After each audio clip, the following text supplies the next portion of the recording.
Something unique for the summer. Felix, Jules, and I will recap some of the things boosting the exposure of this great game we love right here on Summer Shark Bites, here on Teal Town, USA.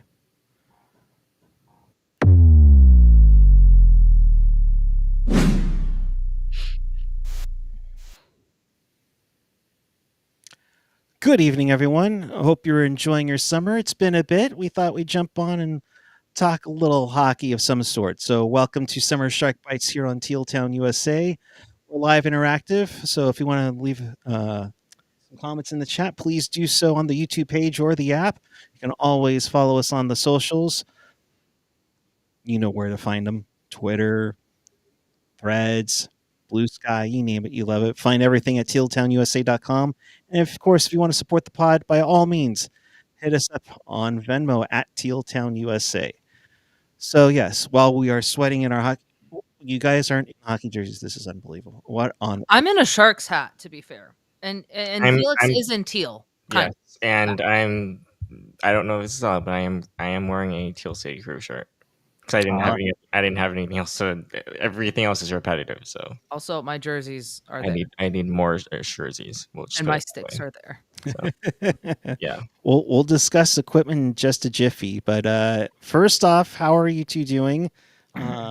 We finally have summer here in the Bay Area, so that's nice to see. You know, yeah, and it's gonna get hotter. So get ready for I'd yeah, that. like to thank the great. Giants. I burnt to the crisp for no reason yesterday, so thank you, Giants. Love you guys. Jules, aka Lobster Bisque, in that sense, because she got burnt to a crisp.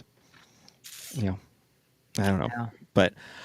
but we wanted to kind of talk about, and this is kind of something that Felix has been talking to me about over what the last couple of years.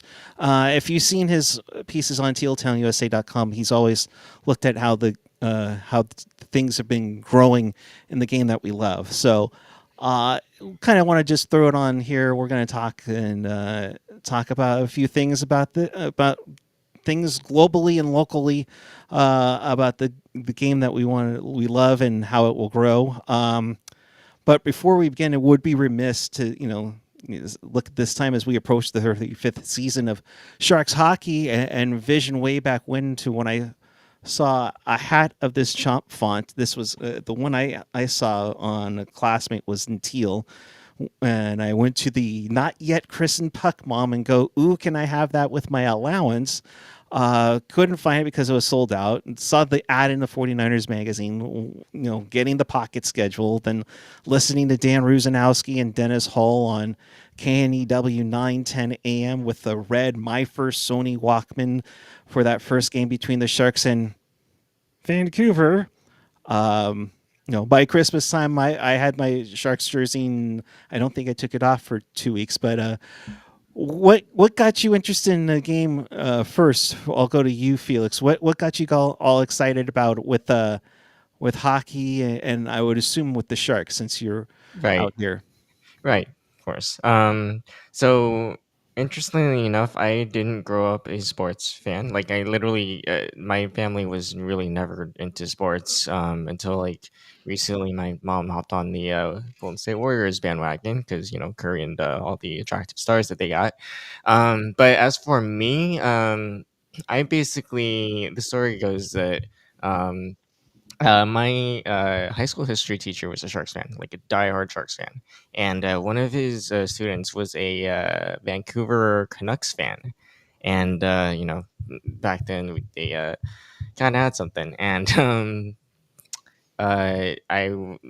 help but overhear all the conversations, because I was basically one of the first students who would be in that. I think it was the world history class, early morning for those who like being in class in early mornings. But anyway, so it kind of just went from there. I was like, okay, this is kind of interesting. And then uh, I think like one of those days, I just kind of went through the TV guide and then saw I think this was in 2010. I saw if I remember correctly, that was Chicago and San Jose, and then saw that, I was like, okay, this is pretty legit, and the rest is kind of history. And then I remember obviously the 2011 playoff run and all the playoff runs after that, and just as my sort of awareness on the sport grew, is just um, I wouldn't say one singular thing pulled me in. It was just like it was more like the speed, like holy crap, like these guys are just insanely fast, but also it's understanding the sport and just like going, kind of just like how the heck like do they just know like when to avoid an icing or when to more avoid offsides and just stay onside and do all those minute things that I now know, like how they can sort of avoid all that stuff.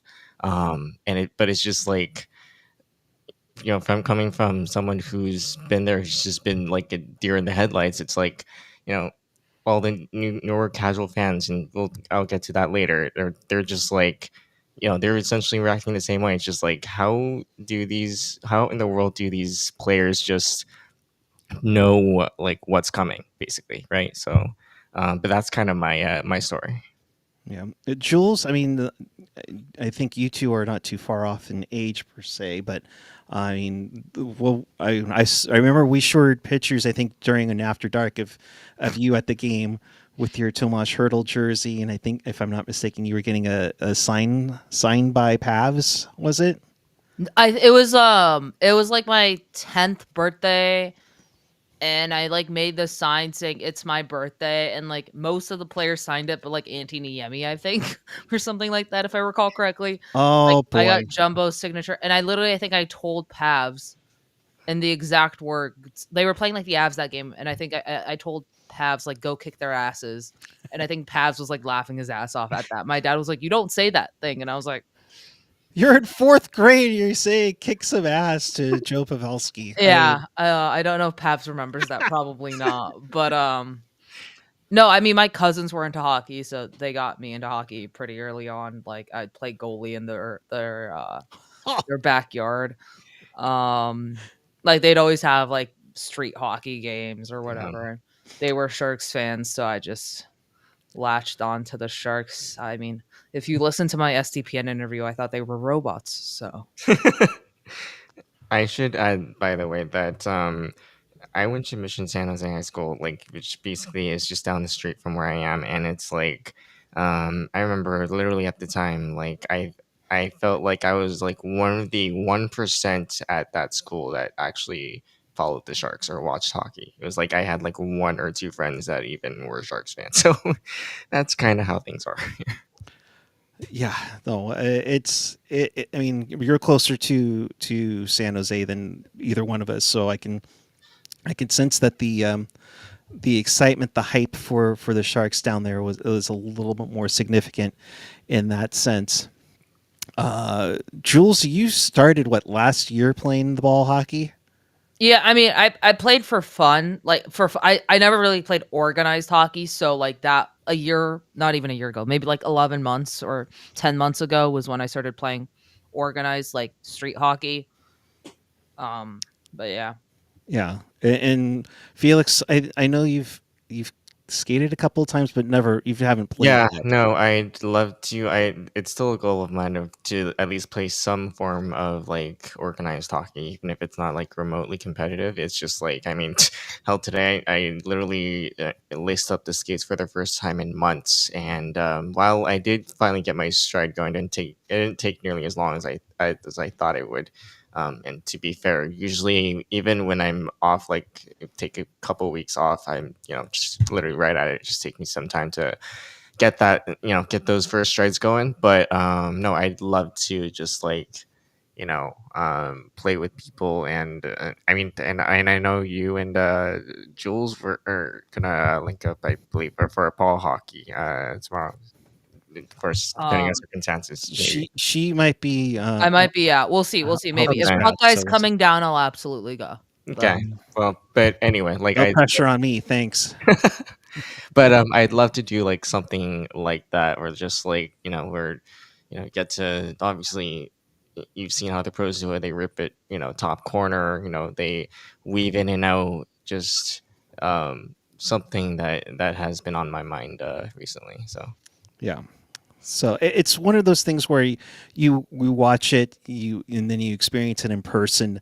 It just is like wanting to get out there. I mean, not to call my age out, but I mean, 93, 94 was really when I really got into hockey. I had injured my knee, and they didn't want to do any, surgery or anything. So I always wanted to try to go skate with it. And they said rollerblade will be great, and then I was like, I want to try ice skating. It just seems fun, and I did it in Berkeley where it was really hot. The corners were very, very wet and slippery. I did fall, and Hmm. not to get too graphic here, but it looked like I had participated in a wet T-shirt contest at age 15 on the ice. But it's fun, but it's just the little things like yeah, I remember. I think it was Game 7 against Toronto when I was first doing my actual hockey skating lessons. So it was really cool to experience. And the thing is that that's kind of what's going on here. I mean, there were only like a handful of rinks in the Bay Area. I want to say Santa Rosa, where the Snoopy rink is, Berkeley, uh, San Mateo, Redwood City, Belmont. There was like a small one in Eastridge Mall in San Jose, uh, Dublin. I mean, those were really into it. Um, and I asked that because I get into the game, and this is probably one of the most expensive sports to play in, and and you see where you've been, where you've had a handful of rinks all over the Bay Area to, the Sharks alone, Sharks Ice has already like 5, 6 rinks plus TechCU plus, Fremont. They operate the one in Oakland, you know, they're building in, like Joshua Tenacity is saying, yeah, Gilroy is building one. They're just getting off the ground, with that one. I will always say to Sharks Brass, you have un you have uncharted territory in Contra Costa County where I'm at, because there's no ice rink in this area. Closest one would be 20 minutes to Oakland or 25 minutes to Dublin, or even the Livermore one if I wanted to go out further than that. But the thing is, and I talked to Hockey Jerk. Yes, he still exists, people. He says hi, by the way, about On to my text, jerk. Sorry, keep going. and Skylar. But I'll start with Jerk first, but because we're talking about the cost of the game, how everything changes. His total came out to about like $1,200 for equipment, and then you add on. Let's see, he's saying for my ice time the upcoming season, my Sunday team was $430 per player, where we played 20 regular season games, anywhere to 1 to 3 playoff games. This current season for his Monday team is $640 for 28 regular season games. So I mean, you're already looking at over $1,000 plus, $1,200 for equipment. And I know Skylar just jumped into it. I mean, I know his was like between 1,000 and 1,500, and then for his, it's split up roughly like $13,000 for about 15 to 17 players. So you're playing about $900 to play. I remember that was probably about the same amount for my organized junior B team in there too. And yeah, you go from those smaller links, and yeah, Chris Martin saying Vacaville too.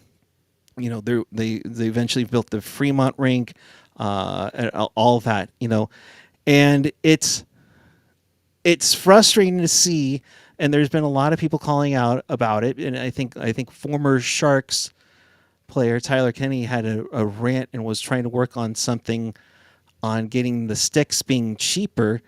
Oh, they're awful priced. Yeah. that's And they break pretty easily. I mean, not all of them, but like I've seen, at least in street hockey, I've seen someone take a clapper on $100 and whatnot dollar stick and it breaks, right? good. Yeah, Like my sticks were like I got it on the cheaper side, and it was still like for two of them, it was still over $200, like pretty significantly. Yeah, So like just I'm trying to remember how much my one stick cost. My one of my friends from my dad's workplace gave me two of hers, which very generous of her.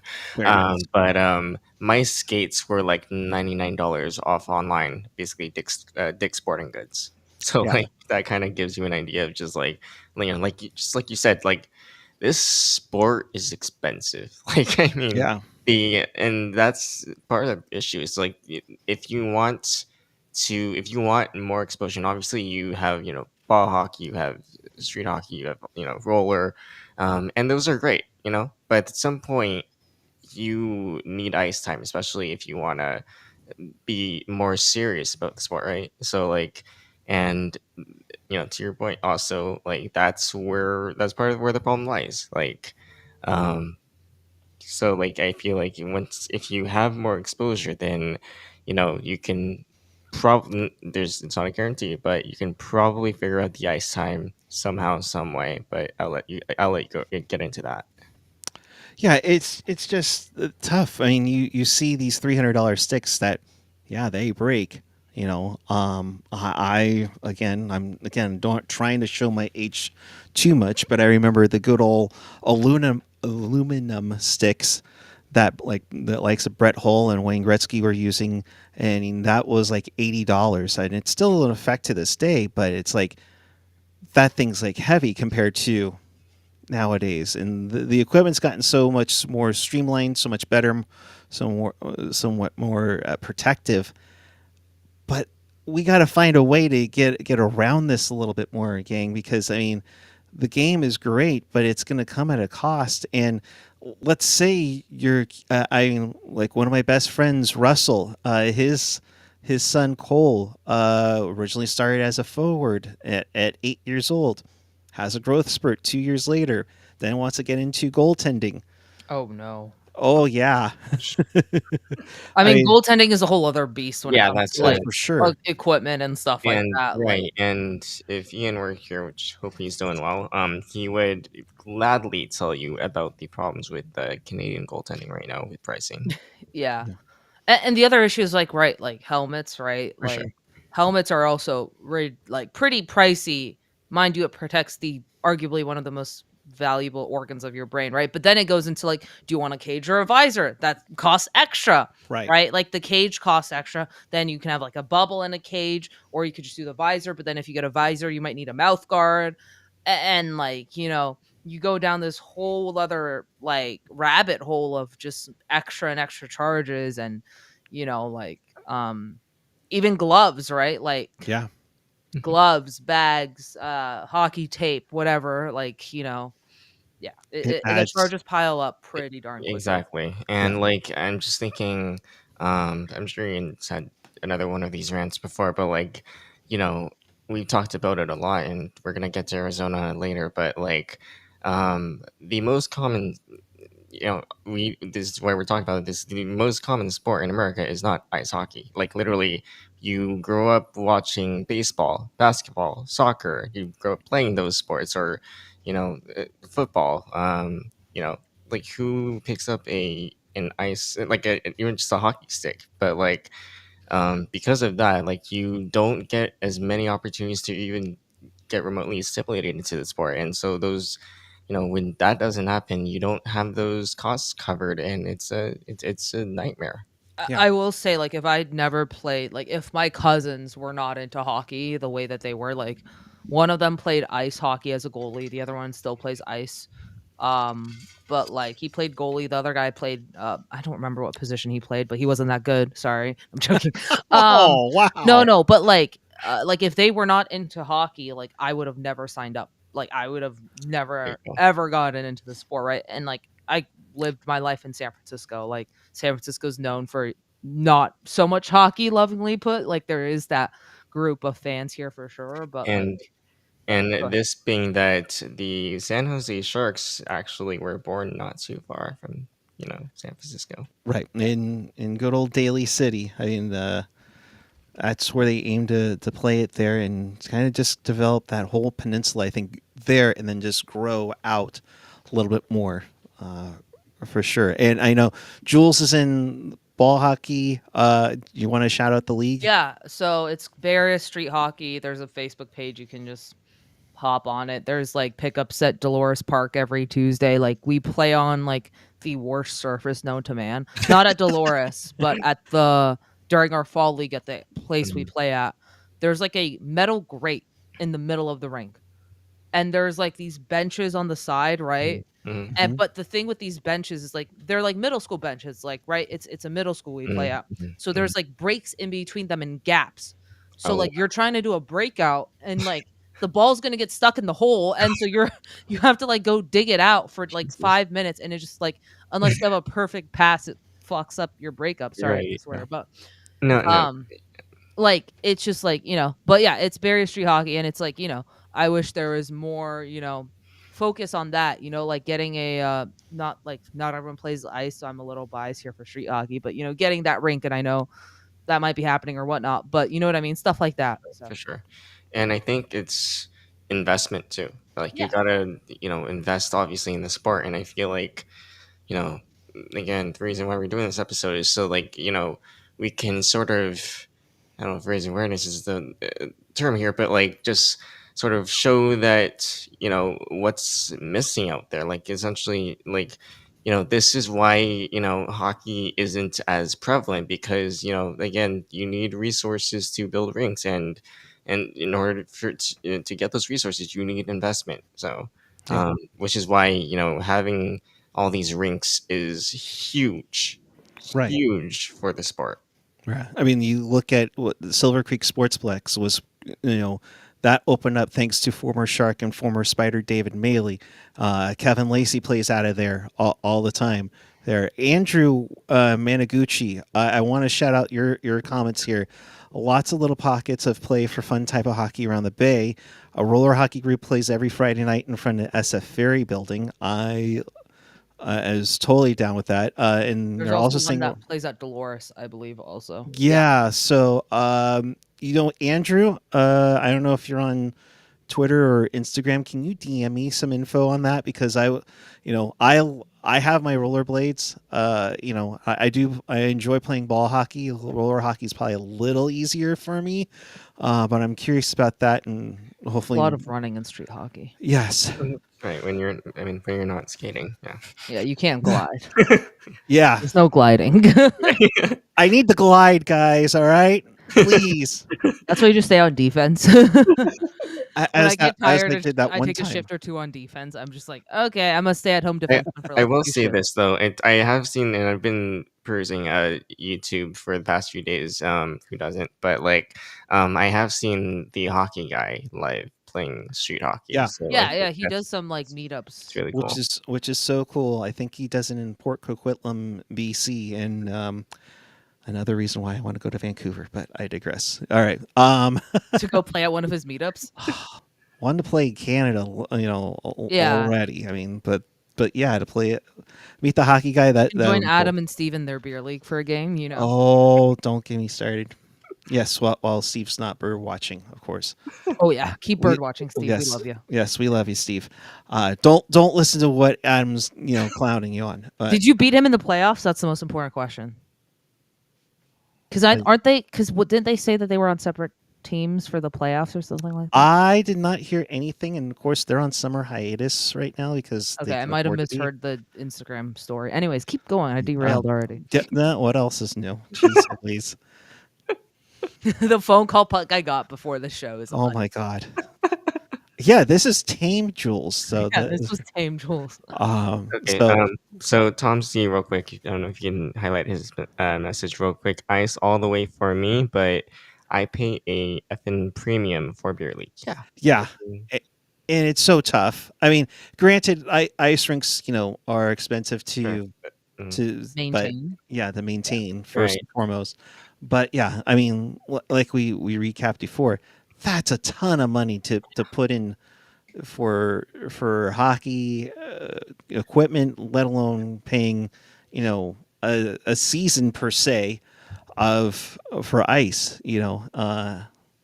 It's tough to get into when the price is high, and you just hope there's some way somehow, um, you know, we stop looking at profit and we start looking at exposure down the road. But yeah, Tom, thank you for Yeah. chiming in on Uh, that for that one for sure. So let's mention to everybody, hey, if you're not watching us live, leave a comment down below as to how you found and fell in love with hockey, and if you're playing, where you're playing at. We'd love we'd to yeah. figure that out. We'd love to hear all that. We'd love to hear. This is what it's all about. Like, you know, sports is fun, like as a podcast would say, but like no, but sports is fun. Like we're supposed to have fun. We're supposed to just enjoy, like, whether it's hitting a baseball or whether it's shooting a ball through a hoop. We're supposed to also play that to hockey. Like we're supposed to not.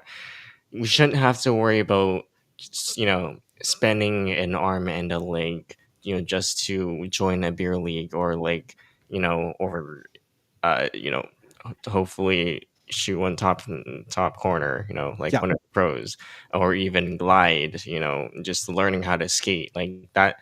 Those like there needs to be a way to cut the costs way down. But we'd love to hear from everybody on their origin stories and just how and why they enjoy this great game. And yeah, it'd be fun.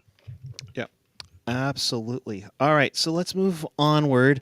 Um, and to a good story that does have some Sharks ties to it. I know my friend and former Sharks broadcaster and China Sharks general manager and creator Chris Collins would be ecstatic over. That's when the Sharks selected Haoxi Wang in the second round of the 2025 draft, becoming the highest drafted Chinese player. I think you, Felix, DM me like within moments after that.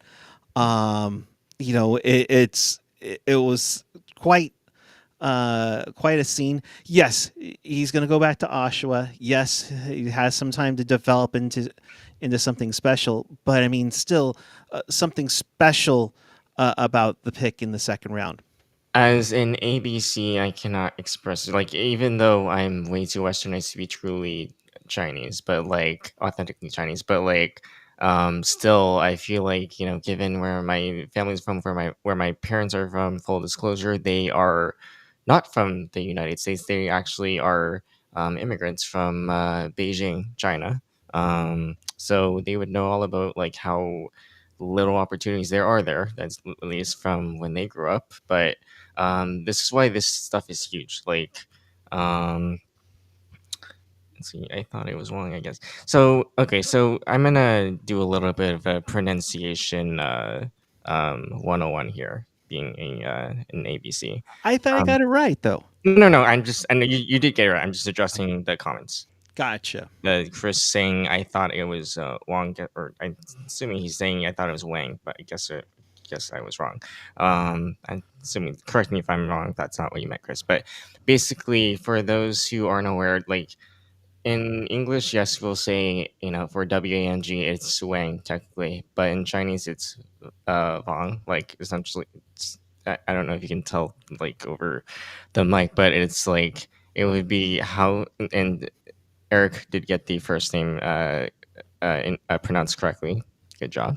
Um, but it is Haoxi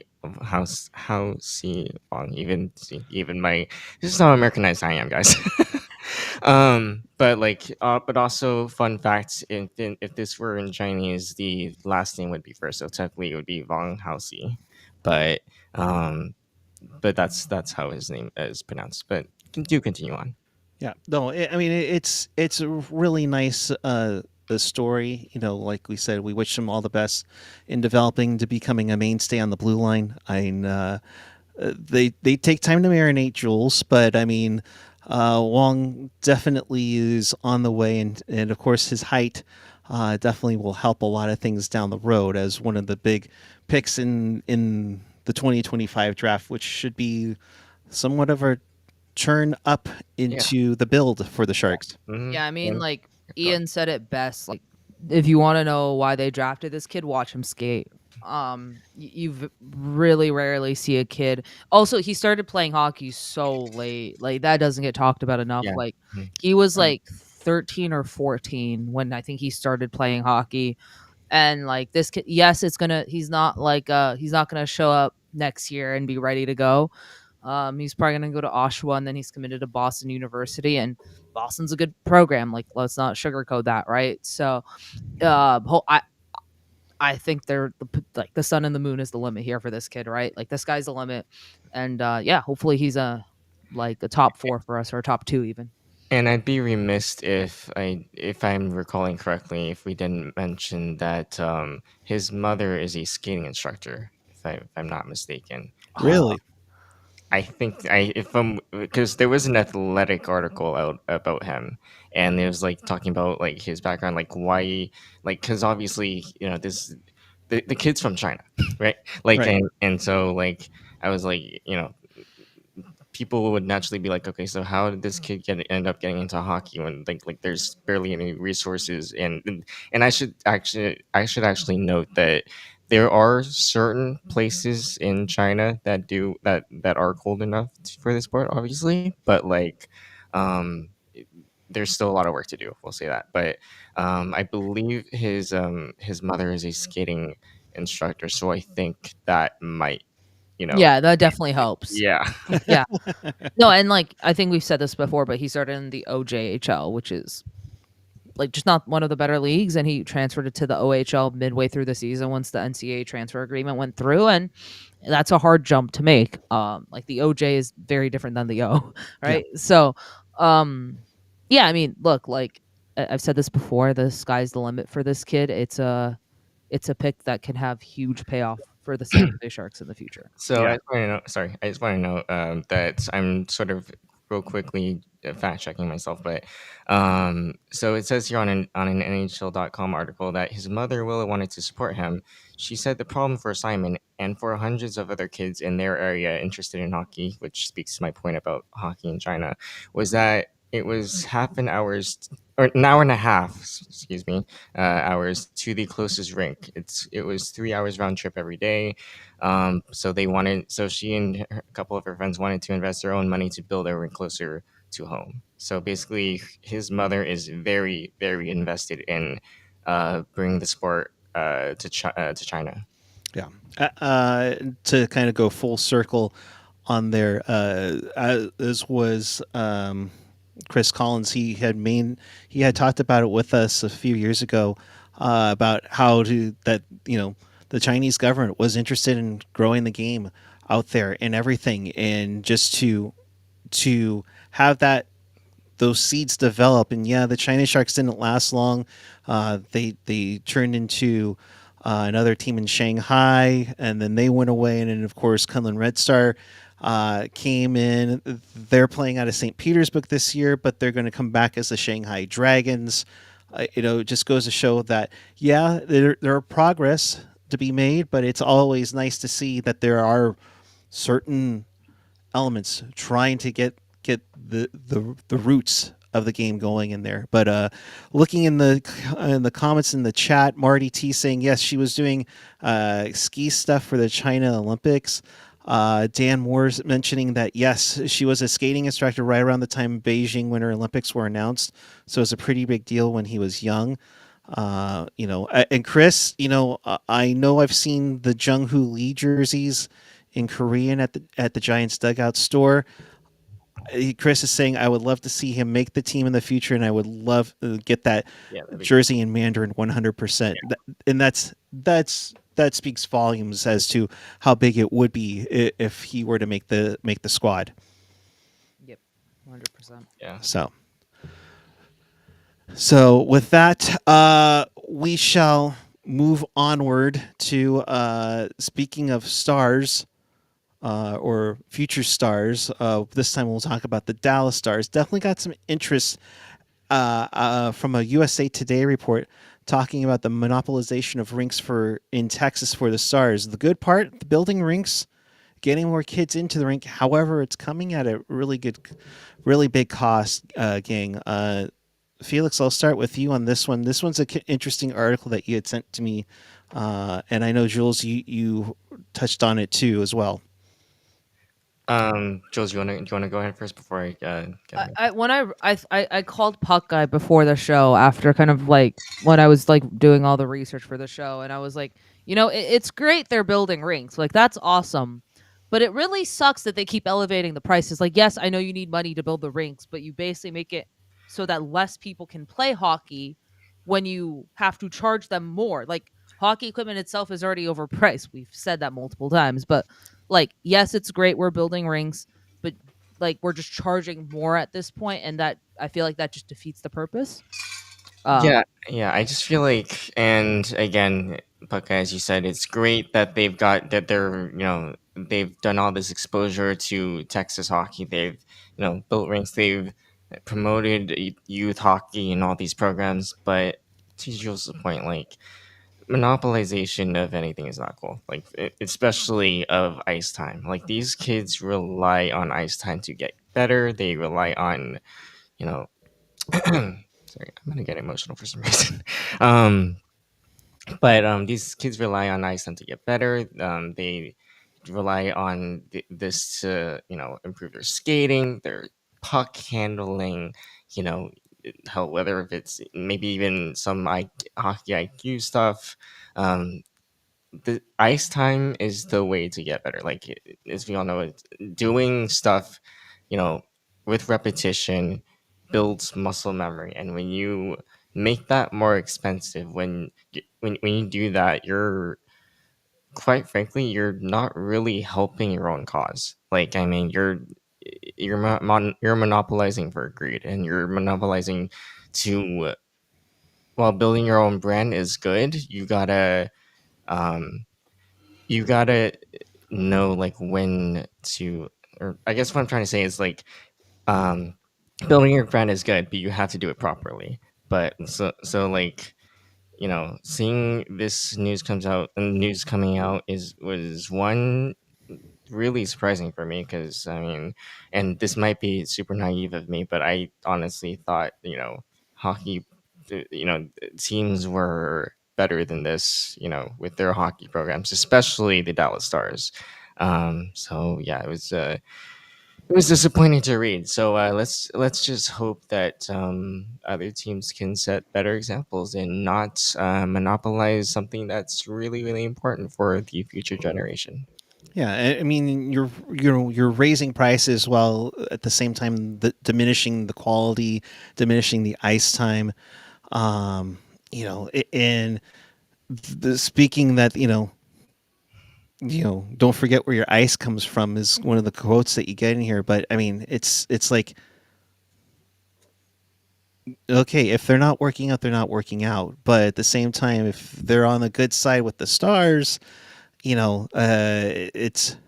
it's just becomes all of a sudden where the NHL team takes over their operations. No longer would clubs set their own or collect their own fees, negotiate their own practice time. You know, I mean, when I played junior B hockey in Oakland and in Berkeley, we had at least twice a week. Yes, are there some weird practice morning times? Yeah, I mean, that goes for given. And especially early on where there weren't a whole lot of rinks in the Bay Area, yeah, that's going to happen. But it's like reducing the number of ice hours the team, and, in one fewer preseason game, no more than an hour of practice per week. I mean, it just seems like you're not helping each other, and it's just a frustrating way. Full kudos to what they have done in building rinks and renting rinks, and they have definitely done a lot. But to kind of bully things around, I have a manage. I have an issue with that. And it's not to mention, I think it was also mentioned in that article I shared with you that it's also really hard to just coach. It's hard for the coaches, and it's like when because coaches obviously need players to coach, and when you know prices skyrocket like that, you basically are kind of left with limited ice time to actually do stuff, and or maybe you can't even do stuff at all. So it's a huge problem. Yeah, and it's tough. It's tough to see. Because it's been growing exponentially in Texas.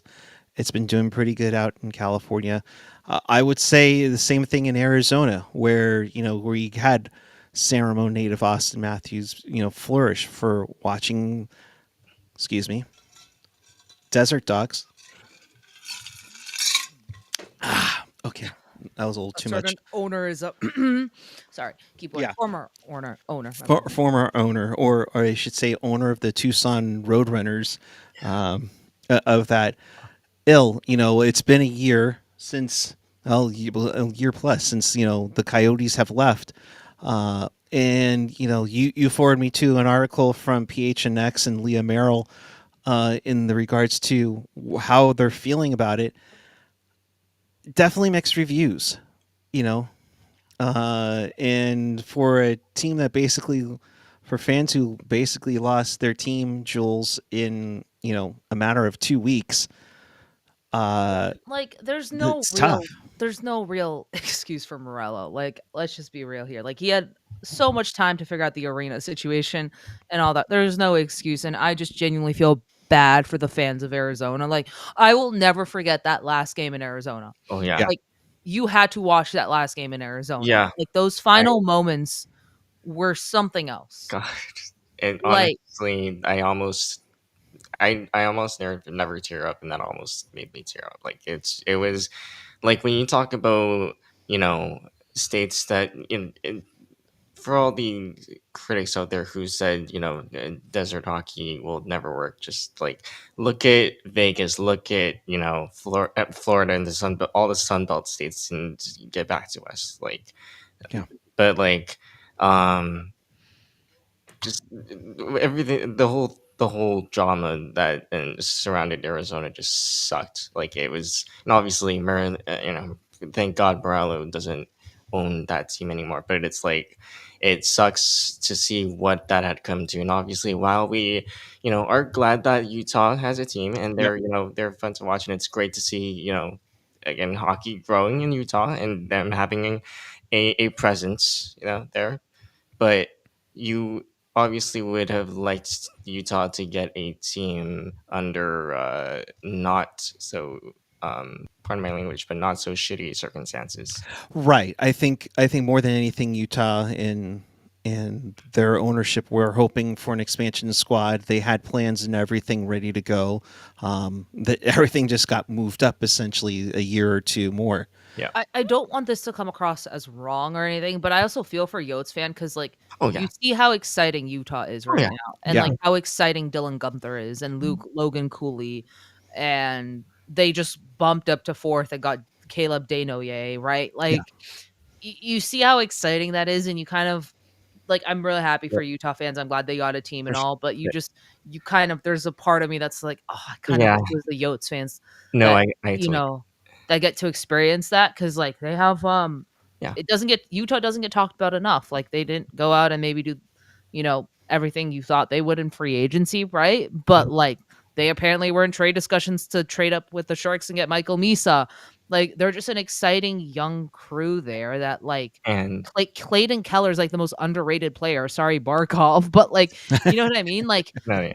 it's just part of me wishes, like, why couldn't Yotes fans not have this? Exactly, and Right. it's like, and to your point, it's like if you're a Yotes fan, you're like, you're basically the one, standing or sitting like behind a window, and you might, some of them might be cheering on Utah, and like, it's great that they've made all those moves, but at the same time, like to Jules' point, that could have been us, Yeah, but So like, again, who knows? Maybe if it was, who knows what happens if right, if ifs and buts were candy and nuts. But like, you know, part of that, there's always that little thing that's like, oh yeah, what if? But no, like, listen, Morello, he had all the chances in the world, right? He was just yeah, like, Arizona. Hopefully, next time around gets a better owner. yeah, It sucks they have to kind of rebuild everything in a way. yeah. I mean, first Um, of all, they need an arena. Like Yeah, like that's the whole been the whole thing, right? yeah, but like you lose a lot of good players Right. also. So like, you know, it's Morello is just not Yeah. Right. but Bettman loved him. Yeah, I mean they baffled this whole thing all the way through. You should have just paid the rent They didn't pay for rent for Glendale. hotels. Yeah, They but didn't pay for hotels. right. It goes to show you how crappy of an owner he was, because he couldn't pay for hotels, couldn't pay for the rent in Glendale, which cost them to play at a 4,000 seat arena, which essentially cost them their franchise. Let's be honest Yeah. here. And just looking at some of the surveys that they came out, and I'll thank Leah Merrill from PHNX for this again. How Shout out many to Leah. games have people watched this year? The majority is like 1 to 10. Do you cheer or follow for the Utah Hockey Club? 35.6% say no. 32% of others had tried to but can't because they're Yeah. too much. Yeah. I will give kudos uh, to the Vegas Golden Knights, who have kind of adopted Arizona a little bit. Just because of how Arizona is now split up in NHL territory TV rights per se. I think in Arizona you can get Vegas games and Mammoth games now, which is kind of interesting. But Vegas went out to Scottsdale Ice Den and did promotions and stuff over there. I mean, they've been very proactive about that. God, I feel disgusted by giving them kudos, but I mean, it's nice to see that there is still a little bit of a flame there, because I think once Morello's arena in Reno's finished, I'm sure the Roadrunners might be good as gone there as well. Yeah, for sure. and that's the thing that really sucks the most, right? Because yeah, and obviously we literally just spent minutes talking about how much the move or the Yotes sucked, but like the Roadrunners, the fact that Morello still um holds ownership over the Roadrunners is actually kind of sickening, and it's just like, well, that's another team he can run into the ground and do his thing and yada yada yada. It's just like, anyway. Yeah, it's frustrating to see, and Chris Martin's like, John Yeah, Fisher, no, who? Fisher's also horrible. Yeah, no. Yeah, for Let's not sure. get that mistaken. Like, John Fisher can go fuck off Yeah. for how he treated a dedicated fan base. I mean, it's tough. It's like John Fisher, Alex Morello, John Fisher, Alex I think Morello. It's like Fisher's higher. Fisher's higher because Yeah, he moved his team intentionally, and yeah. that's working out very well. And I feel for Sacramento, who was hoping to expose themselves to getting expansion team. They aren't even selling out the stadium, right? Oh no, oh Like, not to derail, but like it's sort of in the same vein, but like that kind of just tells you everything about like when you don't have good ownership, when you don't have that investment in whatever sport you're into, that's what happens. yeah. Absolutely.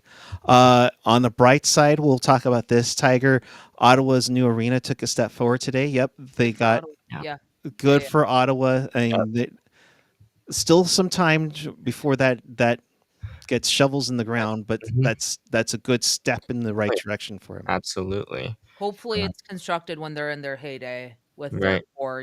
Like with Brady and Stutzel and Sanderson. Like, So hopefully, they just can rock that in their heyday. Yeah. So just reading Julian McKenzie's tweet on this, I was just trying to go back and scroll through. So he says some breaking Sens news: the National Capital Commission and the Sens have signed an agreement of purchase and sale for 11 acres at LeBron Flats, which is where they are planning to, hopefully move forward with building their new arena. And next step will be zoning, design, decontamination, and approvals. Um, Yeah. Yeah. Definitely a step in the right direction for Ottawa. They needed that big time. It should be a huge win for when they get there down the road. And sorry, just to continue that, more from Julie McKenzie. Some other key things to keep in mind on the new Sens arena. Senators expect to be at the CTC for the next 5 years still. But does that mean a new arena will be ready by then? I'd be surprised, but we'll see. No financial terms disclosed, but Sens said it would be quote unquote fair market value. So we'll see what comes of that. Yeah, no, we look forward to that for sure. Um, It'll be interesting to see how things turn out with that, and then you also have expansion eventually. No time frame of that What did Right. they say just the yet. cost was, like, 2 billion now for the Yeah, expansion? Jesus. Yeah, it's 2 billion, and I still think I know. There was news. I think during the playoffs that that ownership group, the Force and Forsyth, um, they the green light was given for construction there. So that's huge for Atlanta 3.0 at this point. yeah, Um, Oh, because we gotta try Atlanta for the 8th. No, I'm joking. Like, yeah, listen, I love Atlanta, but at some point, like, you gotta find the right owner at this point. Because if you do it for a 3rd time and it flops again, like, what are you doing? yeah. No, Like, you you. gotta find the right owner, yeah, please. Batman. I and don't I know if you're think watching this. If you are, hey, Batman, what's up? Um, but, like, you gotta find the right owner, please. Right. yeah, It, and I think it's If we're doing this, you have to get it right this yeah. time. And I think something going back to the whole Arizona thing, that's something that was brought up. That's been brought up on that topic was the NHL needs to kind of vet their owners a bit better. Like if yeah, you want to avoid another Morelos situation, maybe take the time to actually get to know them, that kind of stuff. Do further, more thorough evaluation, see what their intentions are versus what they actually are, that kind of thing. And then, maybe once they've shown that, okay, they're serious about, building an arena in downtown, XYZ, in this case, Forsyth, then, yeah, go ahead. yeah. Like, by all means. Yeah, we hope for Atlanta. What the other one? We're not sure yet. I would think it's gonna be I Houston, which will. I was gonna say, and I think even though I was actually that's what I was gonna talk about next. Slow down, Felix.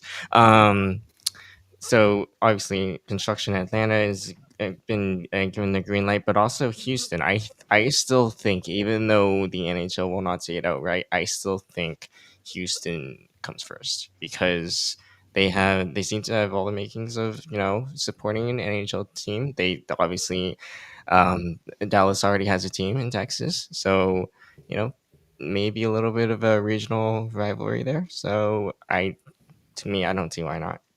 Right, and you look at like the top 10 markets in the country. New York has 3 teams. LA has a pair of teams. Chicago, Dallas is at number 4. Philly, Houston's in Atlanta 6 and 7. San Francisco and Boston have definitely taken a hit downward a bit lately, just because of relocation of people. But I mean, Houston, Atlanta, right up there in top TV markets there. Phoenix is number 12, and then the next closest one that doesn't have one would be Orlando and Cleveland. And then you get into Sacramento. So Yeah, We don't think they're putting another team they're in not going to Toronto. they're not There going to you go. There, I just had to clear that in. yeah, no, no. But I'm um, just saying those are like the top markets in the United States that don't have a team. Houston and Atlanta are 2 in the top 10. Yep, and I want to address something in the chat from Dan Moore saying, I would love a team in Austin before Houston. I did see something, I'd have to go back and find the tweet, but like I did see something that speculated that Austin is another candidate for an NHL team. So while I don't think they'll get a team before Houston, that could be an interesting idea. Maybe help have 3 teams in Texas, but time will tell. I mean, how I think Weeks also during the playoffs put out something about the NHL expressing interest in growing the sport in New Orleans. So like, there's a whole bunch of cities out there that are prime candidates for expansion. Yeah, Austin, Texas, that media market's number 34. And you have like the likes of Portland, Oregon, Indy, Baltimore, San Diego, San Antonio, Hartford, and Kansas City that are a little bit larger than that per se. So we'll be interested to see how that goes on. But Austin is booming. It is for sure. I mean, that's why there's an MLS squad there. There's been little rampant rumors that maybe the Spurs might play over there for a bit. Who knows? But yeah, that's it. A little different type of show that you're used to. Obviously, there hasn't been a whole lot of summer news going on. Sharks wise, there hasn't been much, if not anything at all. You know, We're at the point. Full disclosure, we're at the point where I'm basically going insane with Macklin hype. That's like, I mean, I've been searching up Macklin on the Twitters and like watching just even freaking, you know, practice like rink, stuff, and it's just like, you know, Macklin's gonna be really good, y'all. I'm just saying. yes, yes, indeed. With that, we'll bring things to a close in case you missed anything. Or you want to watch this again, check us out on tealtownusa.com or wherever you get your podcasts. Audio version will be up later this evening. Of course, if you're watching us on YouTube, thank you very much. Hit that like button, hit that subscribe button, leave a comment down below if you are watching the replay.